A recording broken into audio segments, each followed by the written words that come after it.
안녕하십니까. 2021년 12월 5일 대림절 둘째 주일 설교 빈들에서 복귀 시간입니다. 세월이 너무 빨리 흐르죠. 2021년 그야말로 다사다난했던 올해 11달이 다 끝나고 12월 첫째 주일이었습니다.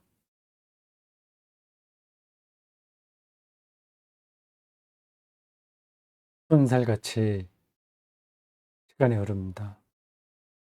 그 안에 있을 때는 시간 안에 있을 때는 시간 안이라고 하는 표현이 정확한지는 모르겠습니다만 잘 느끼지 못합니다. 뭐 어느 정도는 느끼지만 그냥 거기에 휩싸여 있는 거죠. 근데 지나 놓고 보면 너무 빠르죠.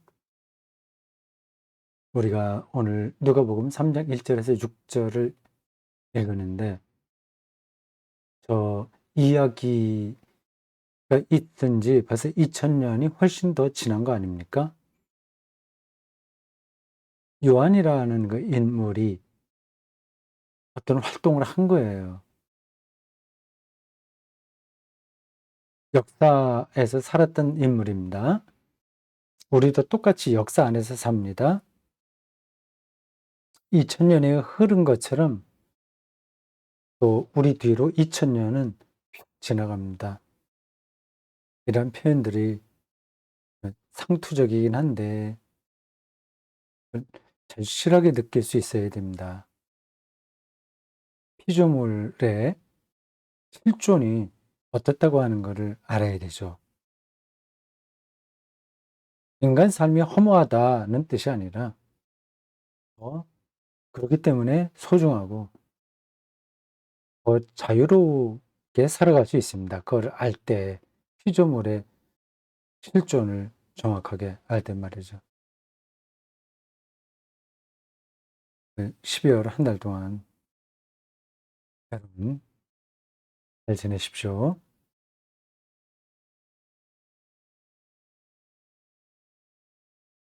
한번 짚어야 될 내용을 빨간색으로 강조했습니다. 팍스 로마나라는 제국 이데올로기. 이게 로마의 그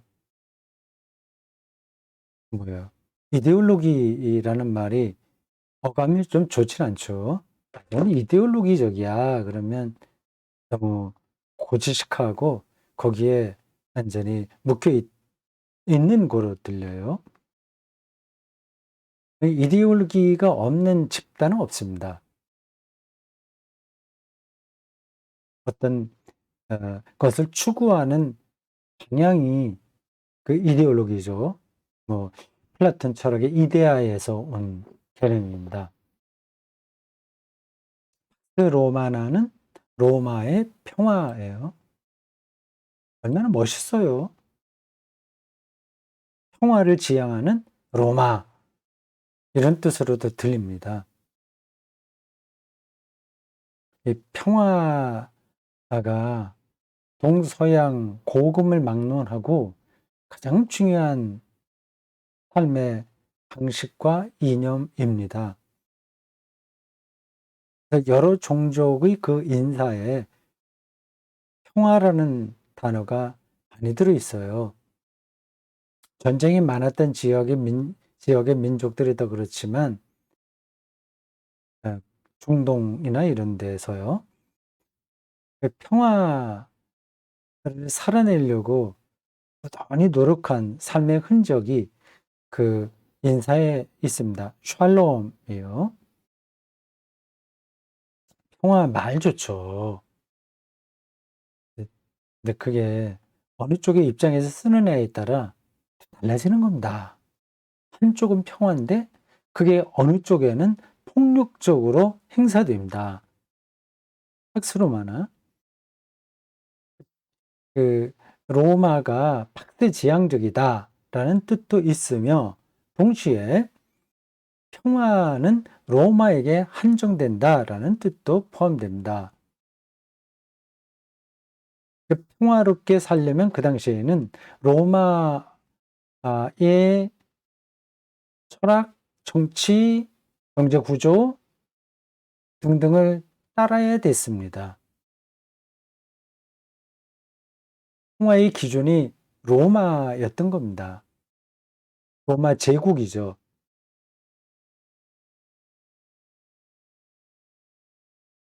지금 21세기 전 지구 차원에서 말하는 이 팍스는 미국일 겁니다.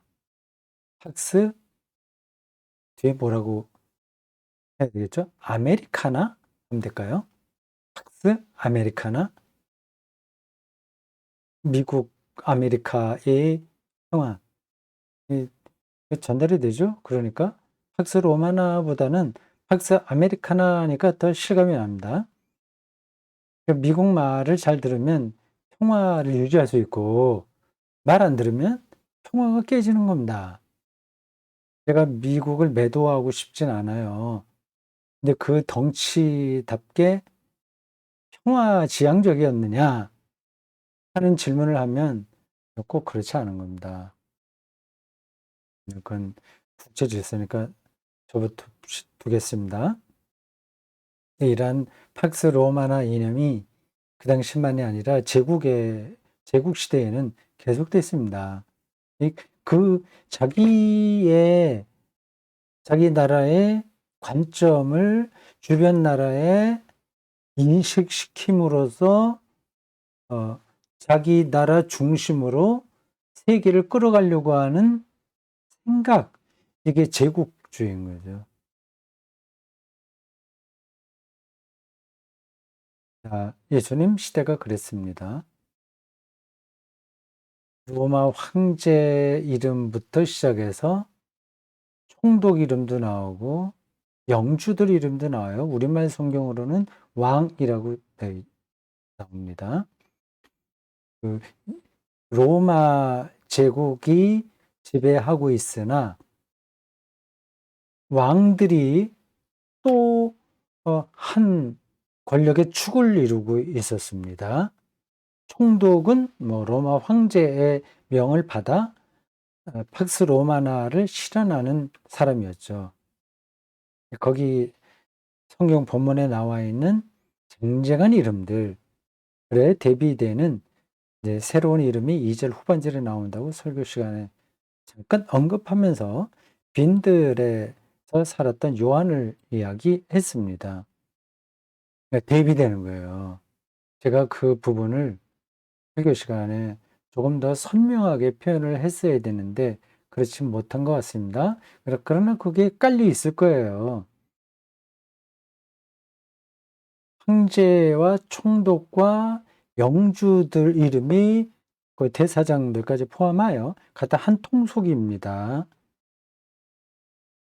그 이름이 열거된 다음에 갑자기 빈들에서 활동한 세례요한이 나옵니다. 누가가 그것을 염두에 두고 그렇게 기록했는지 모르겠으나 우리가 그것을 읽으면서 그 대비되는 장면이 생생하게 느껴집니다.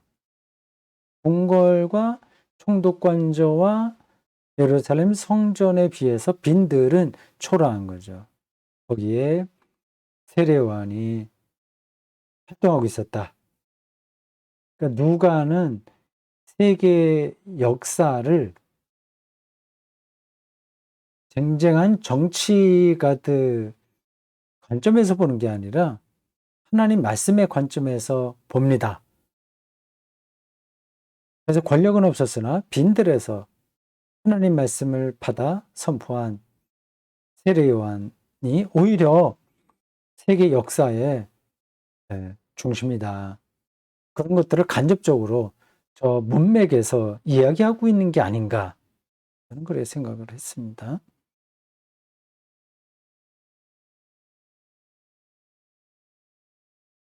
예, 저런 것들을 우리가 실질적으로 경험하면서 살기는 간단하진 않아요. 지금 우리 눈에는 황제와 총독으로 일컬어지는 세력만 보입니다.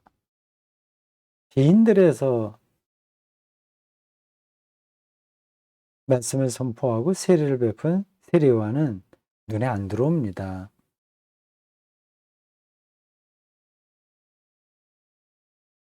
어떤 삶이 더 생명 충만한 것이었을까요?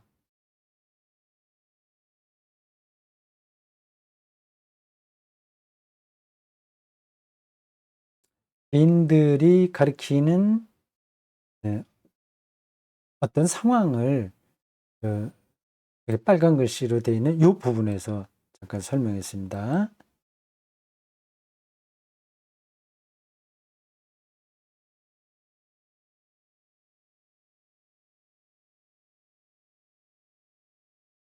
그거하고 반대되는 쪽으로 우리가 살기에 그 빈들에서 임한 하나님의 말씀을 경험 못한다고 한 겁니다.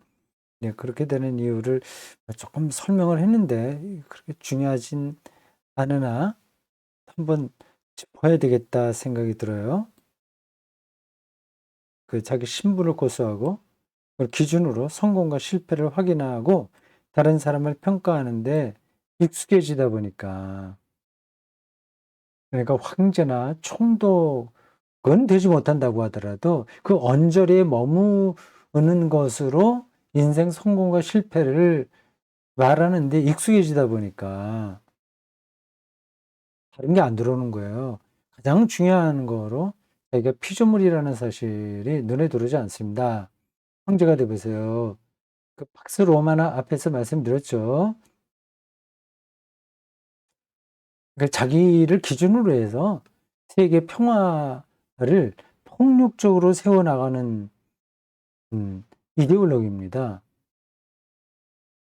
그렇게 하려면 결국은 황제가 신성화돼야 됩니다. 황제 숭배가 나올 수밖에 없었어요. 황제를 숭배하게 만들어야 식민지를 잘 통치할 수 있는 겁니다.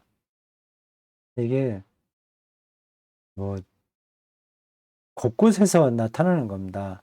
이집트 문명도 그랬고요. 바벨론도 그렇고 지금은 이제 민주주의가 돼서 공화주의죠. 그러니까 황제나 왕이 계속 자식에게 이어지는 세습되는 게 아니라 선거를 통해서 바뀌어지니까 옛날과 같은 그런 숭배주의, 황제 숭배 이런 것들은 좀 덜 하기는 하나, 덜 하기는 하나 마찬가지입니다. 요즘도요. 이름이 좀 바뀐 거예요. 지금은 뭐 대통령을 숭배하지는 않습니다. 왕정제도가 남아있는 나라라고 하더라도 그 왕을 숭배하지는 않습니다. 권력은 이제 바뀌니까 그 최고 권력자들을 신처럼 섬기지는 않습니다. 대신 이 돈이죠. 그게 지금은 신이 됐습니다. 물질 숭배가 옛날 그 로마 제국 시대의 황제 숭배와 똑같은 겁니다. 기본적으로는 똑같습니다. 그래서 신처럼 숭배를 하니까 피조물이라고 하는 사실을 직면하기 어려운 거죠. 자기가 신처럼 돼야 되는데, 신이 돼야 되는데, 그러면 돈을 많이 가져야 가깝게 가는 거 아니겠습니까? 아무것도 아니라고 하는 게 눈에 잘 들어오지 않습니다. 아무것도 아니라고 하는 걸 알긴 알지만, 거기로 몰입하는 삶에 우리가 완전히 젖어버렸기 때문에 거기서 빠져나오기 힘든 겁니다.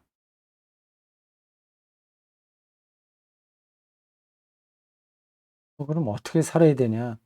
그건 뭐 여러분들이 더 생각해 보셔야 되겠죠.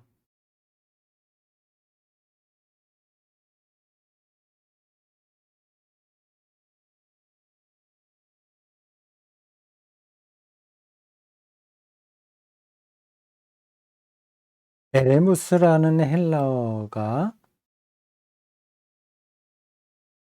몇 번 나왔습니다. 세 군데 나왔어요. 첫 번째는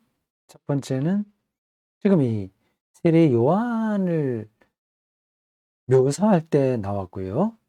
에르모스. 빈들로 번역이 됐습니다.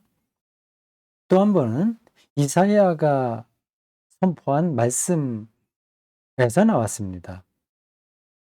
에레모스 똑같아요. 오늘 우리 설교 보면 누가복음 3장 1절에서 6절에 나오지 않습니까? 제가 성경을 한번 좀 확인하겠습니다. 3장 성경 똑바로 들어야 되는데 성경이에요. 3장 1절부터 6절이 본문이죠. 2절 후반절에 하나님의 말씀이 빈들에서 사가랴의 아들 요한에게 임한지라 이렇게 되어 있습니다. 근데 좀 헬라어 문장 구조로 정확하게 번역을 한다면 하나님의 말씀이 빈들에서를 앞에 빈들에 있는 거예요. 그 영어로 하면 in the wilderness 그런 겁니다. 어디 안에 있는 요한인 겁니다. 그건 그렇게 중요하지는 않습니다. 거기에 나오는 헬라어 단어가 에레모스예요. 빈들로 번역했습니다. 자, 아름다운 우리나라 말입니다. 순수 우리말이죠. 빈들. 근데 4절에 보면 선지자 이사야의 글을 인용하면서 광야에서 외치는 자의 소리가 나옵니다. 그 각조 기역에 보면 이사야 40장 3절 이하입니다. 그걸 인용한 누가복음 3장 4절에 그 광야라는 단어가 에레모스예요. 설교 시간에 이야기한 겁니다만은 다시 한번 짚습니다. 근데 똑같은 단어를 왜 한 번은 그렇고 바로 옆에 있는 건데 우리 말로 번역을 하고 한 번은 한자로 하는지 참 이해할 수가 없어요. 네? 이 번역 문제가 나올 때마다 무책임하다는 생각이 듭니다.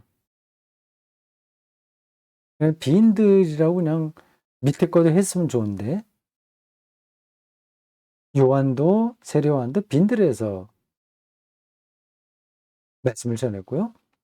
이사야가 선포하는 그 내용 안에도 빈들에서 외치는 자의 소리 이렇게 하면 그냥 자연스러운 거 아닙니까? 그 천국이라는 단어하고 하나님 나라 번역 요거도 똑같습니다.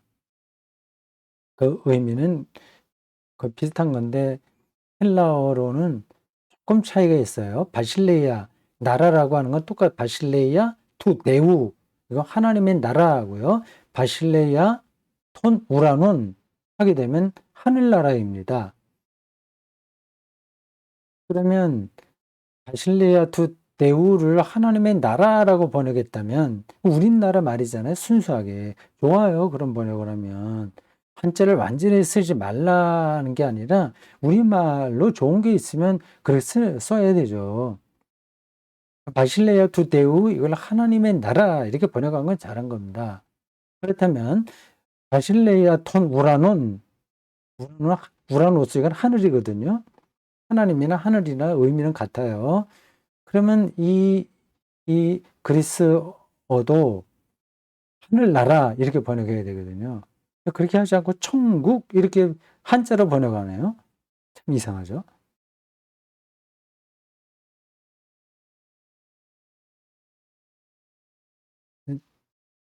그 번역을 책임진 분을 안다면 한번 물어보고 싶어요. 왜 이렇게 했는지. 그게 이유가 있긴 있을 텐데 제가 그걸 잘 모르겠습니다. 이유가 뭔지는. 들어본 적이 없어요. 그것만이 아니라 또 일전에도 한번 말씀드렸는데 하나님의 아들이라고 번역을 한 부분이 있습니다. 예수 그리스도를요. 우리말이거든요. 순전히 하나님의 아들. 그러면 인자 이것도 사람의 아들로 번역을 해야 되는데 그건 또 한자로 번역했어요. 이상해요. 그 비슷한 일들이 많이 나옵니다. 예,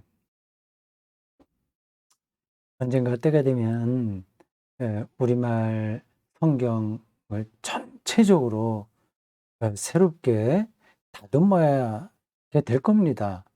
예, 우리나라 교회가 그런 정도 저력은 있는데 못하고 있네요. 예.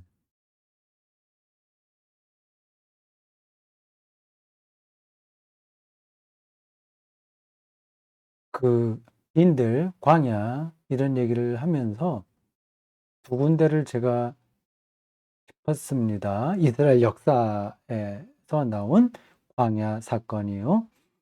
이사야가 말하는 그 광야에서 외치는 자의 소리도 있었고요. 40년 동안 이스라엘 백성들의 광야 생활이 있었고, 그리고 세례 요한도 광야 빈들이었고, 사실 예수님도 그랬습니다. 이 이스라엘 백성들의 40년 광야 생활은 구약에서 핵심입니다.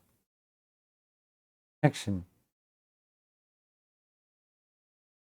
전체 구조로 본다면 구약 성경을 떠받치고 있는 두 기둥이 있는데 하나는 출애굽이고 또 하나는 출바벨론입니다. 광야하고 연관됩니다. 뭐 그건 그렇고 이제 그 광야 40년이 어떤 특징이 있냐 하는 거를 이제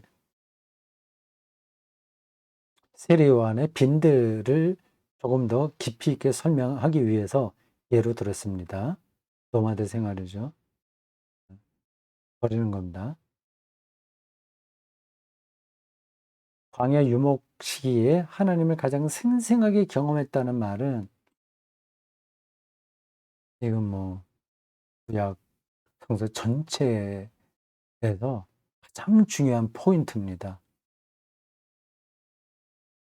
유목 생활이 인간 본질에 가장 가깝기 때문이 아닌가? 그렇게 얘기를 하면서 그 유목, 유목의 삶의 특징을 한두 가지 짚었죠. 이 빨간 글씨 좀 보겠습니다. 그러니까 유목 생활이라고 하는 거는 생존에 달라붙어 있는 겁니다. 생존을 우선하는 거죠. 다른 건 필요 없어요. 아름다움, 뭐 건강 그런 것도 사실은 그때는 중요하지 않습니다. 버텨내는 겁니다. 네. 서바이벌이라고 하는 서바이벌 게임 뭐 그런 거 있죠. 생존하는 겁니다. 살아있는 거죠. 삶 자체.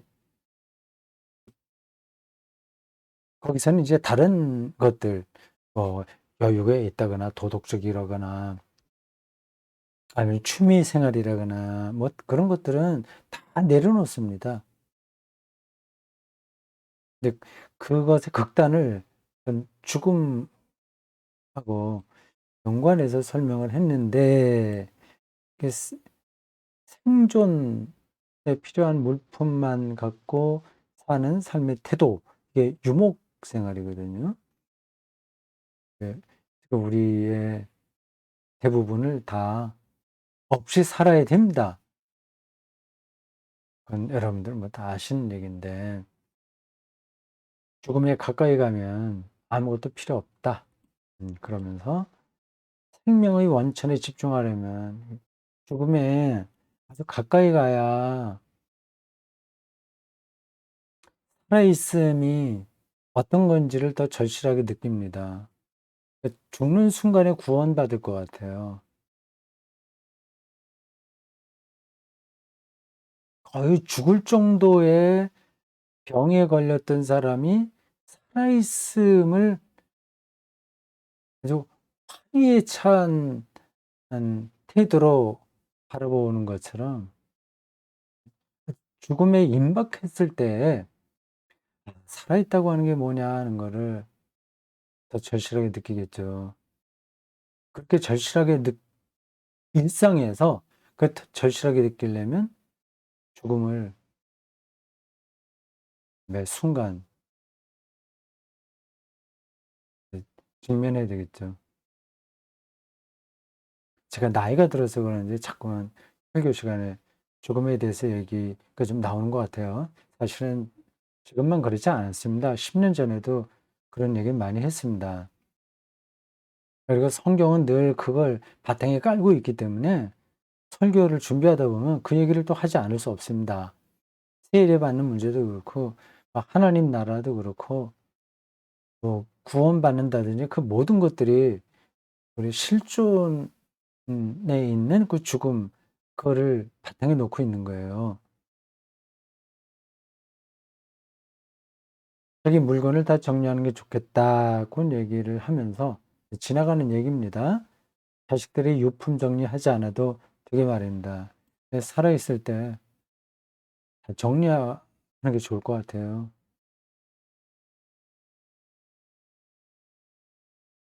저도 그래야 되는데 아직까지 죽음이 임박했다는 그런 느낌은 들지 않아서 아직은 필요하니까 책도 필요하고 뭐 이거저거 좀 가지고 있는다 생각을 하긴 합니다. 그때 지금부터라도 이제 버려야 되죠. 책도 사실은 많이 정리했습니다. 그 이외의 것들도 버려야 되죠. 그냥 말로만이 아니라 실제로 그래야 될 겁니다. 뭐 있는 돈이라든지 모든 것들이 다 그러겠죠.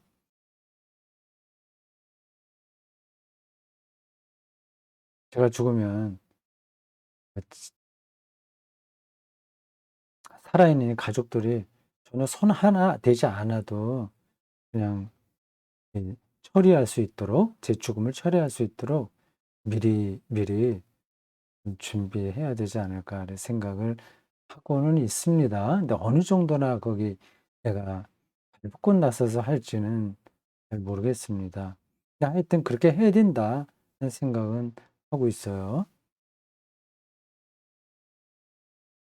네. 결국은 저의 육체가 이 지구의 원소로 해체되는 거 아니겠어요? 아무리 발버둥을 쳐도 막을 수가 없습니다. 그거는 받아들이고 성경이 성경과 기독교 2000년 동안 내려왔던 신학이 말하는 하나님의 생명 안으로 들어간다고 하는 것이 무엇인지를 더 절실하게 깨닫고 이 땅에서의 삶을 정리해야 되겠죠. 첫 번 단계는 자기 소유를 정리하는 거다. 그 예수님 이야기, 예수님도 이제 광야에서 사탄에게 3번 시험을 받았는데 그 40일 동안 금식하셨다고 하죠. 사탄에게 시험 받았다고 하는데 그는 어, 예수님의 신학적인 정리 과정이 아니었나라는 생각이 들어요. 그 사탄이 말한 게 그럴듯한 겁니다. 이 돌로 떡을 만들어라. 이 사람이 먹고 사는 문제가 가장 중요하잖아요. 뭐 그런 문제만 해결해 준다고 한다면 그건 대통령이 될 겁니다. 확실하게 보장만 할 수 있다면. 그리고 지금 뭐 우리가 사는 이 자본주의도 핵심은 결국은 돌로 떡을 만들려고 하는 거거든요. 거기서 인간이 구원을 받냐 하는 문제에서 예수님은 떡으로만 사는 게 아니다. 떡 필요하죠. 왜 그게 필요 없다고 말할 수 있겠습니까? 그것만으로 사는 게 아니다. 생명의 본질은 거기에만 있는 게 아니다. 그 답을 예수님이 얻으신 거예요. 아침에 그 부처가 뭐 보리수나무 밑에서 화두를 붙들고 무슨 화두인지 생로병사 이거 붙들었나요? 모든 이유가 뭐 인생이 고다 하면서 하다 어디 집착하는 것 뭐 등등 어, 뭐 있습니다. 제가 좀 다 자세하게 말씀드릴 수는 없는데 그러한 깨달음에 들어간 것처럼 예수님도 40일 광야 금식 기도하고 예수님 사탄에게 시험을 받았다는 이야기를 통해서 그러한 큰 깨우침에 들어간 거죠. 그러면 사는 게 아니다. 마귀에게 절하면 세상의 모든 부귀영화를 주겠다고 할 때 돈을 주겠다는 거죠. 뭐. 출세시켜 주겠다고 하는 거죠. 그건 계속된 세속적인 요구입니다. 거기 넘어가기는 딱 맞습니다. 그걸 피하기 어려워요. 하나님을 경배하고 그만 섬겨라. 성결해서 떨어지면 하나님이 너를 봐줄 테니까 한번 네가 하나님의 아들인지 시험해봐라 하니까 주 하나님을 시험하지 말라. 이 세 가지 답을 얻으셨습니다. 광야에서요. 광야에서만 들을 수 있는 대답이겠죠. 그런 얘기였습니다. 저는 어, 저런 깨달음에서 예수님의 가르침과 그리고 행위, 그리고 그의 모든 삶이 나왔다고 생각합니다. 제가 예수님처럼 살 수는 없으나 그 길을 제자로서 한 걸음 한 걸음 따라가려면 저런 예수님이 얻은 대답만으로 저도 어느 정도는 들어가야 되지 않겠습니까? 여러분들도 마찬가지고요.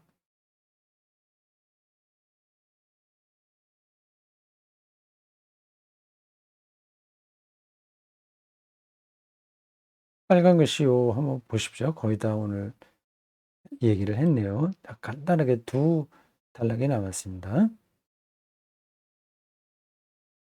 오늘 우리는 모두 황제와 총독과 영주처럼 삽니다.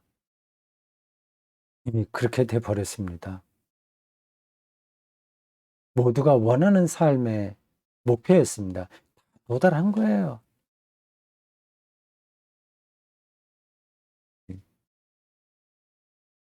2000년 전 황제나 총독, 영주들이 오늘 우리처럼 살지 못했습니다. 다른 방식으로 좀 화롭게 살긴 했으나 우리는 그들보다 더 화롭게 살죠. 따지고 보면.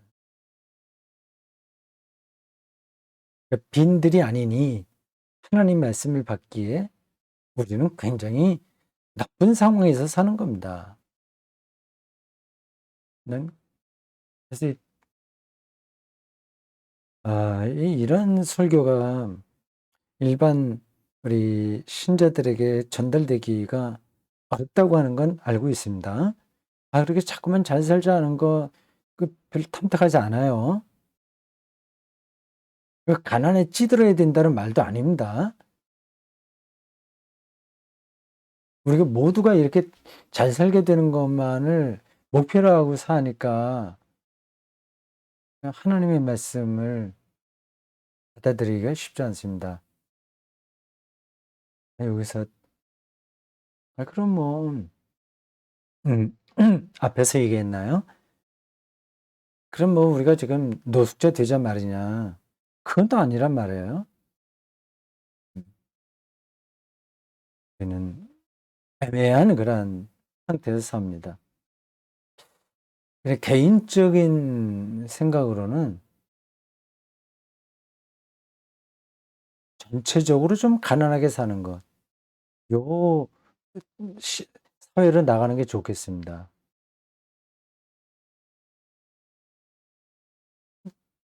빈부의 격차가 줄어들고요. 같이 가난하게 사는 거.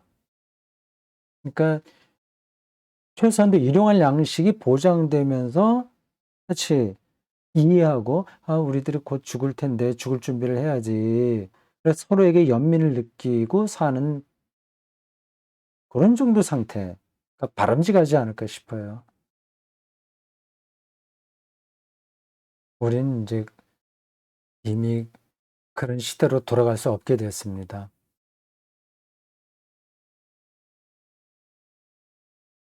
이게 딱 맞는 이야기인지 모르겠습니다만 생각이 나서 말씀드려요. 요즘 젊은 세대들이 기성세대의 불만을 느끼는 내용이 이거라면서요. 아, 당신들은 뭐 민주화 투쟁도 하고 뭐 이렇게 하고 고생하긴 했지만 다들 자기 집 갖고 또 집값도 오르고 이렇게 잘 사는데 우리들 20, 30대는 지금 집 장만하기 힘들다. 근데 그게 그런 불만이 가장 크다면서요. 그러니까 누구나 집을 갖고 집값이 오르고 뭐 수십억 된다면서요. 집 한 채가. 네, 그런 쪽으로 이제 많이 듣고 그걸 현실로 느끼니까 행복하지가 않은 겁니다. 이건 뭐 어 너무 부러워하지 말고 그냥 있는 대로 만족하고 살아야지. 일용할 양식만 있으면 되지. 이렇게 뜯어 말릴 수가 없습니다. 이 공평해지지 않으면. 예, 공평하다는 말이 맞나요?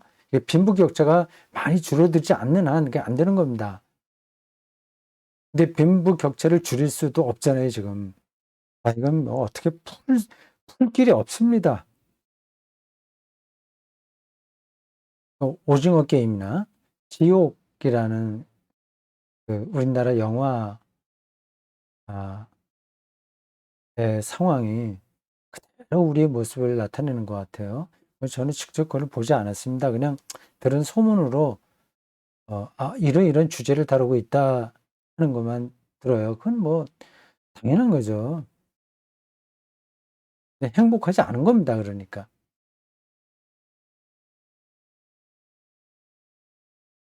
자, 앞에 쭉 설교한 내용을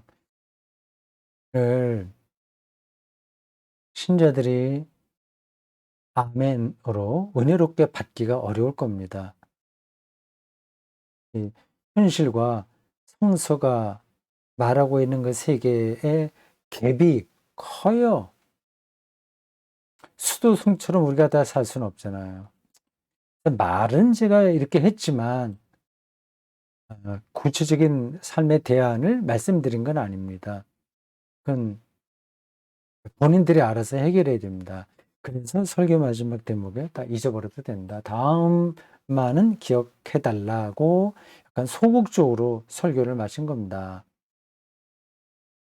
베레모스 같은 운명에 떨어진다고 해도 이게 궁극적으로는 우리가 다 그런 운명에 처하게 될 텐데 아시죠? 늙으면 다 광야로 들어가는 겁니다.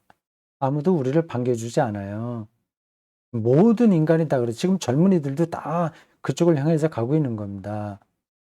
빈들이에요. 쓸쓸하죠. 그리고 죽음은 그것의 절정입니다.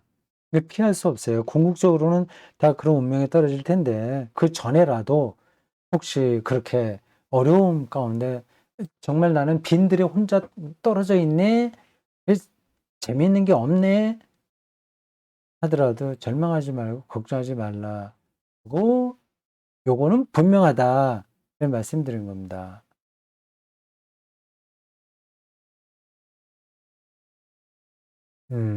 이건 직접 경험해 보지 않으면 그 이런 말을 절감하기 힘들 겁니다. "아, 당신은 아직까지 그 어려움 가운데 안 가 봐서 그래. 빈들이 어느 정도인지 몰라서 그래." 제가 설교 시간이 지나가면서 한마디 했는데 그 노숙자들도 무조건 불행한 것만 아니다고 얘기했어요. "아, 넌 노숙자 되지 못해서 그런 엉뚱한 소리 하는 거야." 그렇게 말할 수 있습니다. 뭐 그건 더 이상 말하지 않겠습니다. 그건 제가 뭐 어떻게 해도 설명할 수 없는 겁니다. 그런 상태에 떨어진다고 하더라도 절망하거나 걱정하지 마시라. 요한에게 임했던 하나님의 말씀이에요. 이건 생명의 충만함이라고 할 수 있습니다. 이런 단어가 또 필요할까요? 그게 임하고 노숙자로 죽었다, 고독사했다. 아주 이제 극단적인 거를 예를 들어서 설명하는 겁니다. 아, 내 인생이 이렇게 끝났구나. 아, 이제 이 고통도 다 끝이다. 이제 쉬면 된다. 그런 안식으로 들어갈 수도 있습니다. 그런 안식은 그 어떤 것으로도 이 세상에서 얻지 못하는 겁니다. 절정의 안식입니다. 모든 걸 내려놓게 되니까요. 우리가 직접 경험해 보지 못했기에 단정할 수는 없으나 성경 전체의 가르침에서 우리는 그, 그, 그 안식과 구원을 희망합니다. 그거 없으면 무슨 신앙이 있다고 말할 수 있겠어요?